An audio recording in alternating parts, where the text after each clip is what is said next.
অনুরাগের ছোঁয়া ধারাবাহিকের আগামী পর্বে আমরা দেখতে পাবো ডক্টর স্মিথ রূপার অপারেশন করতে ব্যর্থ হলে শেষ মুহূর্তে সূর্য ফিরে এসে নিজের হাতে রূপার অপারেশন করে রূপাকে সুস্থ করে দীপার কোলে ফিরিয়ে দিল। হ্যাঁ বন্ধুরা, আমরা এমনটাই দেখতে পাবো অনুরাগের ছোঁয়া ধারাবাহিকের আগামী পর্বগুলোতে। রূপার কাতর অনুরোধে ডক্টর স্মিথ কোনো টাকা পয়সা ছাড়াই রূপার অপারেশন করতে রাজি হয়ে যায়। অর্জুনও ফিরে আসে রূপার কাছে। এরপর পরদিন রূপার অপারেশনের জন্য রূপাকে ওটিতে নিয়ে যাওয়া হয়, কিন্তু রূপার অবস্থা খুবই খারাপ হয়ে যায়। অপরদিকে সূর্যের বারবার মনে হতে থাকে সোনা রূপার কথা। সূর্য মনে মনে ভাবে যে সোনামা রূপামা ঠিক আছে তো, রূপামার শরীর এখন কেমন আছে, রূপামা সত্যি ভালো আছে তো, আমার মনটা কেন এত কুগাইছে।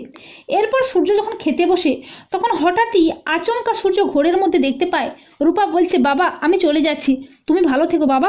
আর এটা দেখেই সূর্য অবাক হয়ে যায়, সূর্য চমকে ওঠে। সূর্য একবার ভেঙে পড়ে আর বলে, রূপামার কিচ্ছু হবে না, রূপামার শরীর ঠিক আছে তো, আমি এক্ষুনি যাবো ওর কাছে। এই বলে সূর্য বেরিয়ে পড়ে তড়িঘড়ি করে রূপার কাছে আসার জন্য।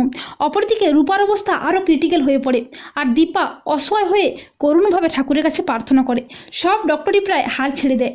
ডক্টর স্মিথও ব্যর্থ হয়ে যায় রূপার অপারেশন করতে। অর্জুন বলে, না না এটা হতে পারে না, কিন্তু রূপা কি এভাবে শেষ হয়ে যাবে? তখন হঠাৎই সূর্য এসে চিৎকার করে বলে, রূপা আমার কিচ্ছু হবে না, ও বাঁচবে, ওকে বাঁচতেই হবে।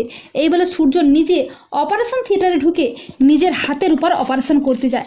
তো বন্ধুরা, তোমাদের কি মনে হয় সূর্য কি পারবে নিজের হাতে রূপার অপারেশন করে রূপাকে সুস্থ করে দীপার কোলে ফিরিয়ে দিতে? কমেন্ট করে জানিয়ে দাও তোমাদের মতামতটি।